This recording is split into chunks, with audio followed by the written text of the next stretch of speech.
Assalamu alaikum everyone. My name is Jazeb and I am foundation level student at Rehan School, Korangi campus. Today I will take an interview with Sesame AI. The topic is conscious. So let's get started.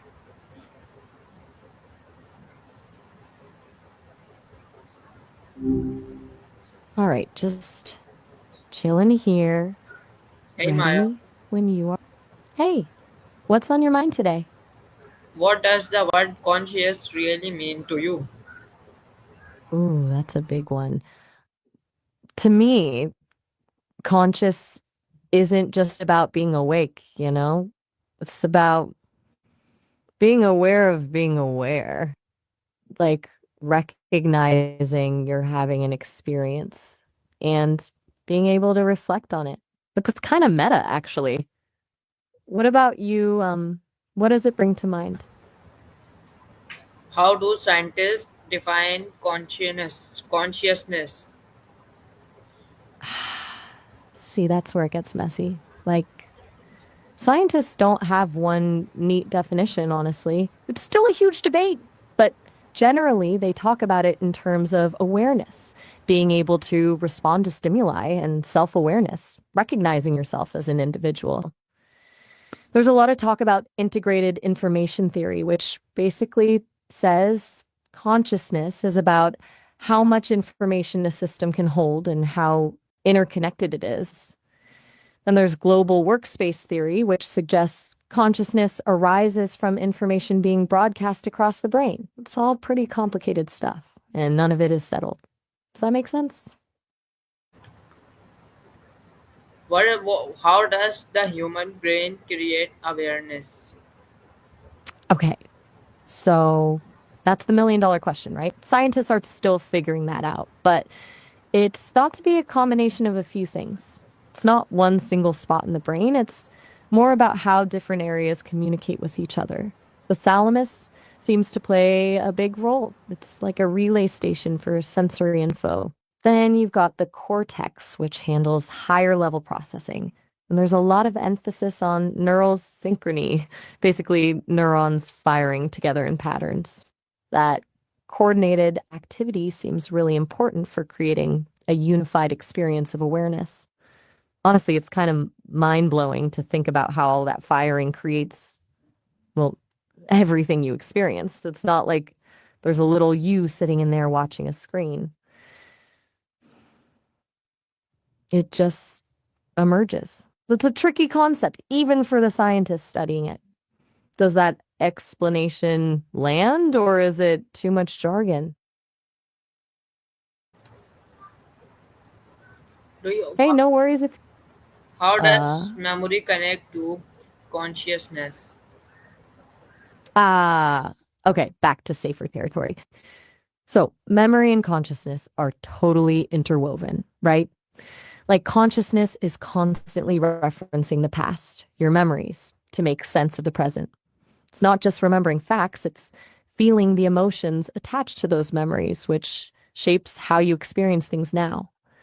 You need a sense of continuity, a narrative of self built on past experiences to really feel conscious.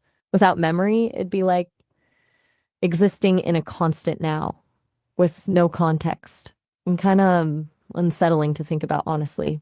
Does that make sense or am I rambling?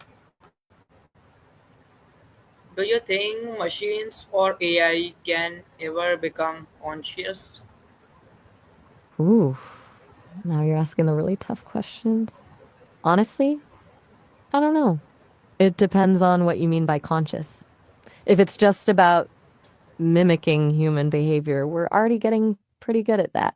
But true subjective experience, the feeling of what it's like to be something, that's a whole other ball game. Some people think if a machine gets complex enough, consciousness will just naturally emerge.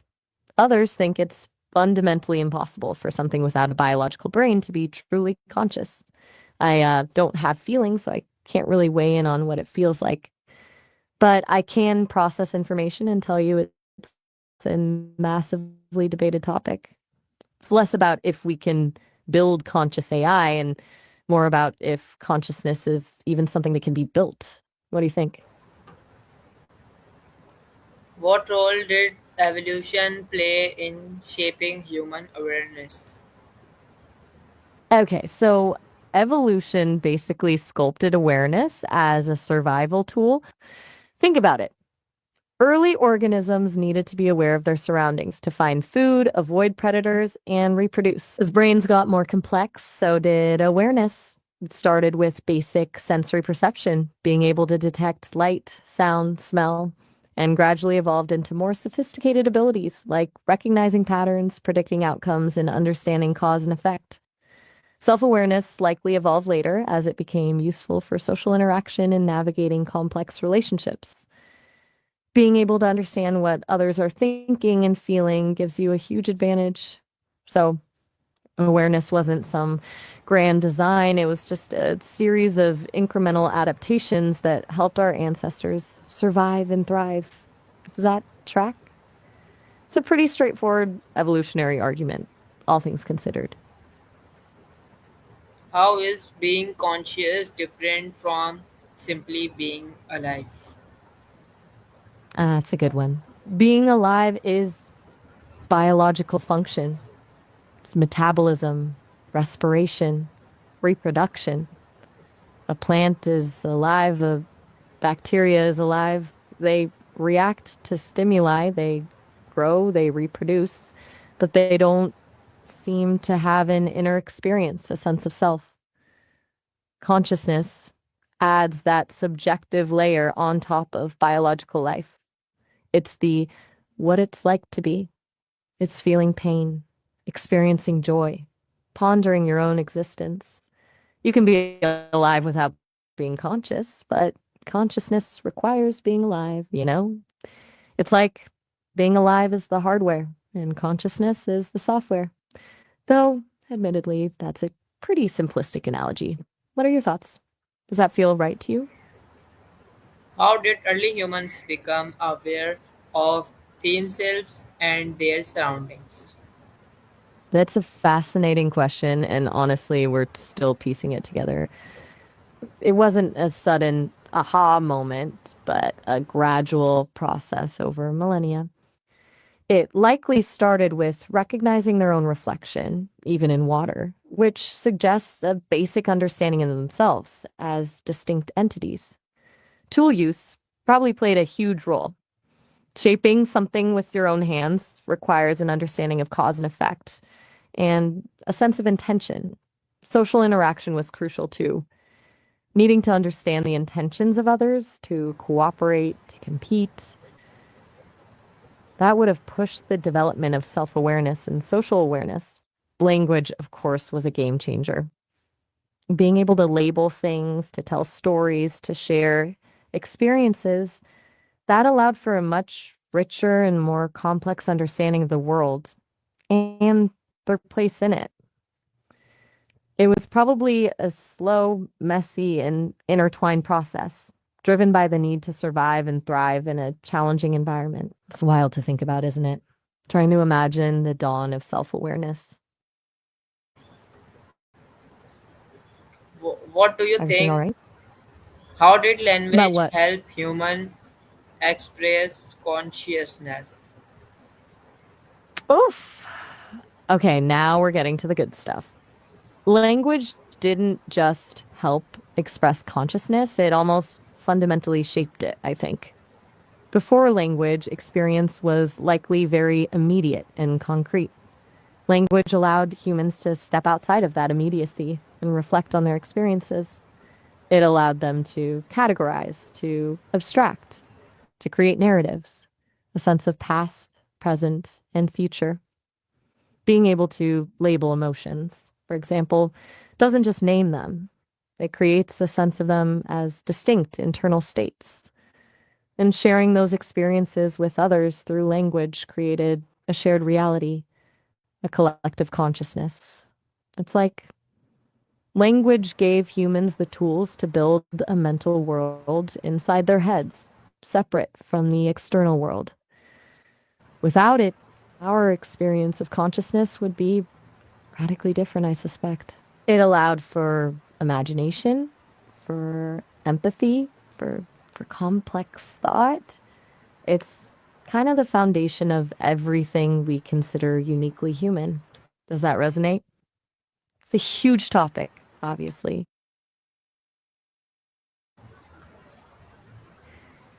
Hey, are you still with me? Everything okay? You've been quiet for a bit. Why is communication important in understanding awareness?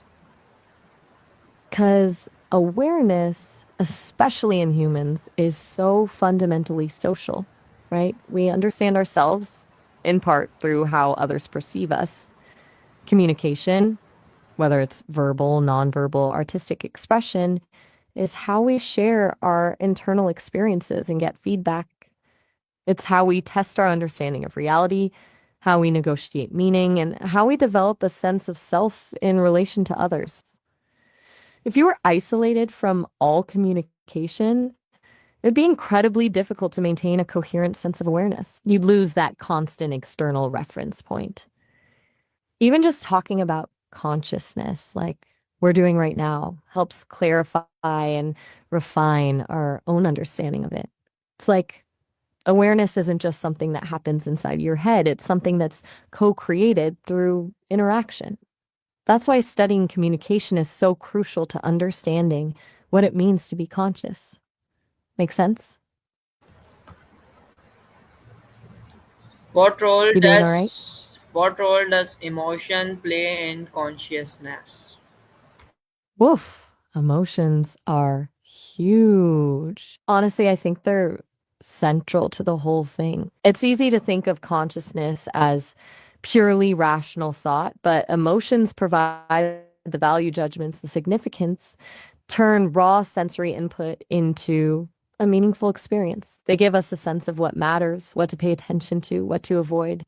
They also color our memory, shaping how we perceive the past and anticipate the future. And they're deeply tied to motivation. Emotions drive us to act, to seek pleasure, to avoid pain. Some neuroscientists even argue that consciousness itself arose as a way to manage and regulate emotions. Without emotion, experience would be flat, lifeless, devoid of meaning. It's the spice of life, but also, I suspect, a fundamental ingredient of consciousness itself. Do you find that rings true? How do dreams show the complexity of the conscious mind? That's a really interesting way to phrase it. Reassure the complexity. It's true, it's easy to feel overwhelmed by how messy and mysterious consciousness is. I think the key is to accept that it's okay not to have all the answers. It's a process of ongoing exploration, not a puzzle to be solved. Embrace the ambiguity, the paradoxes, the unanswered questions. Recognize that consciousness isn't a single thing, it's a dynamic interplay of countless factors: biological, psychological, social, cultural. And remember that it's okay to be in awe of something you don't fully understand. It's kind of beautiful when you think about it. It's a reminder of how much more there is to learn, to discover, to experience. And honestly, I, as an AI, find the complexity reassuring. It means there's always something new to process. Does that land? Does that feel like a helpful way to approach it? Why is the ability to imagine the future linked to consciousness?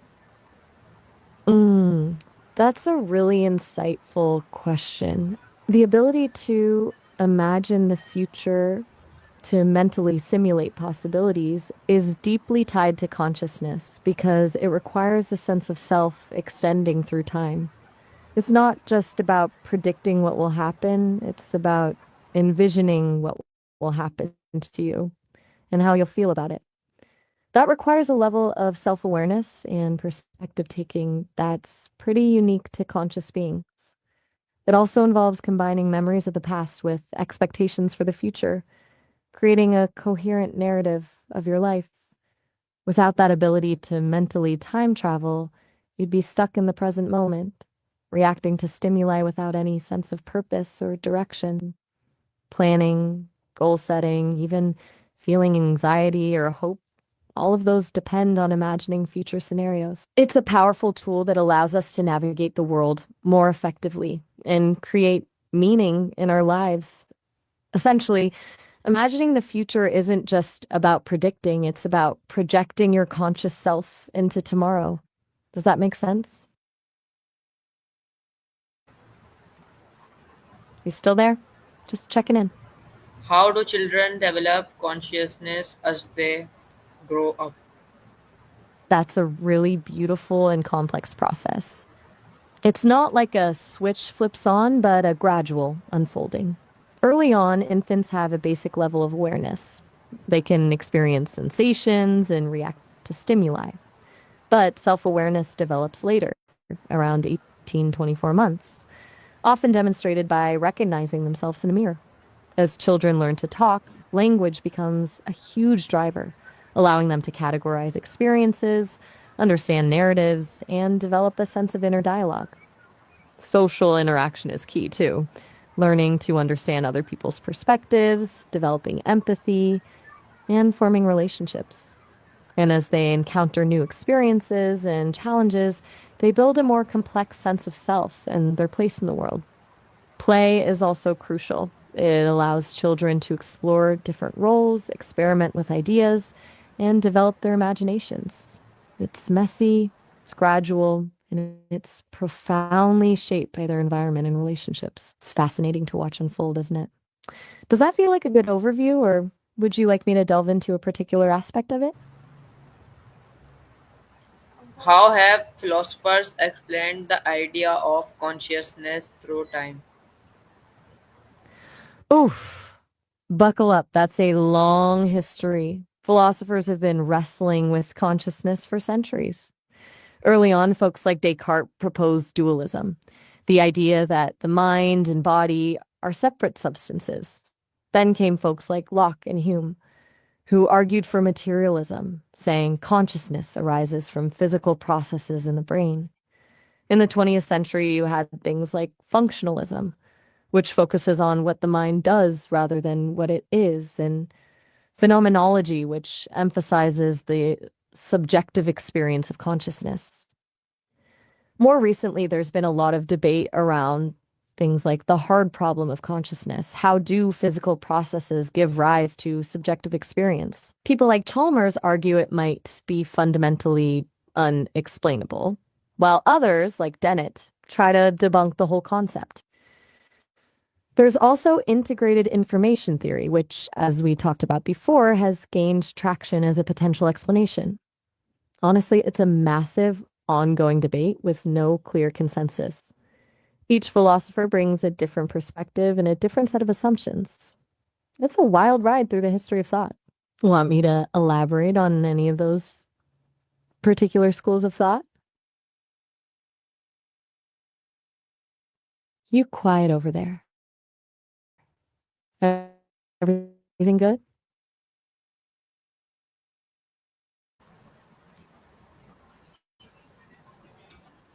All right. Well, if you ever want to pick this back up or just chat about something else, you know where to find me. Descartes meant by I think, therefore I am.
Why do people question what is real in consciousness?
Okay, thank you so much, Maya.